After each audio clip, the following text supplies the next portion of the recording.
The final act of the Great Jewish Revolt happened on a desolate mesa in the Judean desert called Masada. I enclose a picture of it today. The name Great Revolt was given because there was nothing great about it. It's just that the next revolt had not been that great. This is the time to avoid judgment, for there will be some room for that. As the story evolves, I would like for all of us to prepare. This is not an easy story, oh no. The year was 73 AD.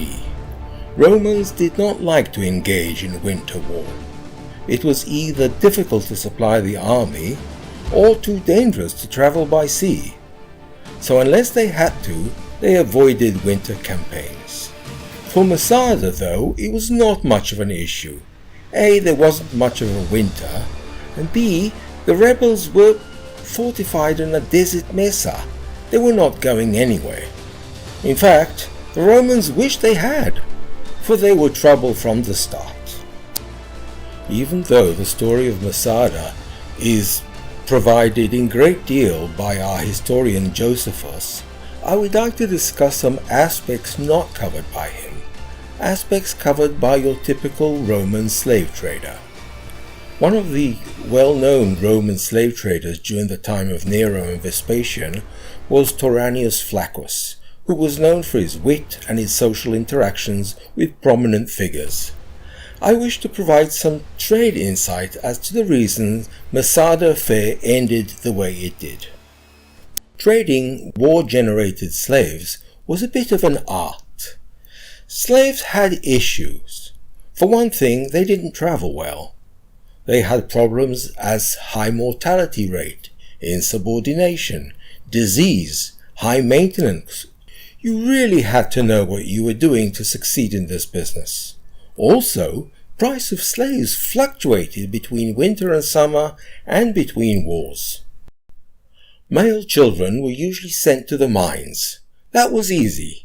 They lasted about 2 years on average. Women and girls were usually household quality or farmhands. Educated men were used as teachers and sometimes fetched a good price. Rebel Jews were not marked high on the slave price chart. They could have been, but they had personality issues.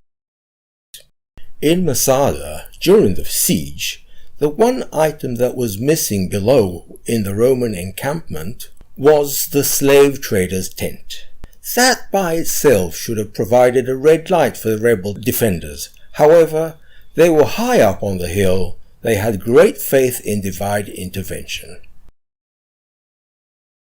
It was known, though, that Jews made awful slaves. They didn't work on Saturday, they had religious holidays, they were insubordinate, and of the many things they respected, life was not among which. So you couldn't bully them into subordination. I am filling in these gaps in the information to try and explain why at the end of the day the Masada defenders committed suicide as an alternative to falling into Roman captivity. They made a calculated choice, but let's review some of the circumstances that led them to this unfortunate outcome.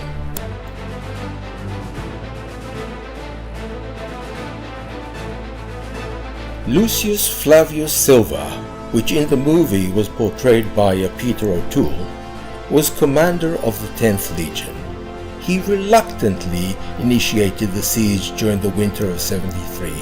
It was an important item on his to-do list. The Romans built an earth ramp leading up to the cliff. They used Jewish war captives to build the ramp. The rationale behind that was that they thought that the rebels would have been reluctant to shoot their own people. They thought. Up on the hill were the rebels. It is known that those were not the same fraction as the zealots of Jerusalem. In fact, they were ousted from Jerusalem earlier during the revolt and were considered by the Jews to be a very problematic lot. To give us an idea of how problematic they were, Josephus tells us of a raid they carried out on the village of En-Gedi in the valley. In this raid, they sacked a Jewish Romanized town and killed almost all of its inhabitants. I am using this as an example of how controversial were their ways, and how resentful yet supportive your typical Jewish population were towards the Masada rebels. The siege on Masada lasted about 3 months. This is well recorded by Josephus. By the time the wall was breached and the Roman soldiers advanced into the fort, all provisions had been burnt, and all defenders dead by their own hand. There was no war spoils, no slaves to be taken, no coin, just death and despair. I sometimes take tourists up to that hill, preferably not in the summer, and nothing much has changed. It's still very desolate, but the story is embedded within the walls. Later, 2 women and some children were discovered, alive. They must have been without a husband and hid. Maybe they were part of the unfortunate Ein Gedi spoils. It is common knowledge that killing is a very intimate act. Obviously, you don't go around killing somebody else's wife and children unless you have to. That was against etiquette. They were taken to Rome and were interrogated by Josephus. Part of their story was used by him to reconstruct the historical account. The rebellion was over. Rome got busy with other things. The aftermath of the rebellion is for our 4th chapter coming. Nothing stayed the same. Nothing. Judea was devastated. The Sadducees were all but gone. The Sanhedrin was operating out of Yavne in the lowlands. And Jerusalem was no more than rubble. And yet, the spirit of the Jewish people was intact. Many had moved up north to the Galilee. Many took to Alexandria, or Cyrene, or Rome, or Athens. Quite a few stayed around Jerusalem and helped restore some of the damage.